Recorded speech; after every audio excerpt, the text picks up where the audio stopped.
Alam mo ba na para sa maraming Pilipino, ang Pasko ay hindi puno ng ingay at tawanan, kundi ng katahimikan at pag-asang makauwi?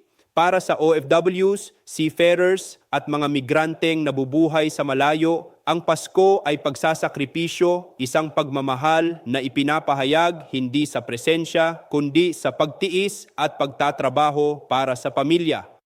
Sa tradisyon ng IFI, kinikilala natin na ang Diyos ay kasama ng mga nasa laylayan ng buhay, lalo na ang mga iniiwan ang sariling tahanan upang mabuhay ang mahal sa buhay. Ang Pasko para sa kanila ay paalala na ang pag-ibig ay hindi nasusukat sa distansya, kundi sa katapatan at sakripisyong pinipili araw-araw. Ako, si Bishop Tonyo, obispong migrante sa Europa, at ito ang Araling IFI, magsamba, mag-aral, maglingkod.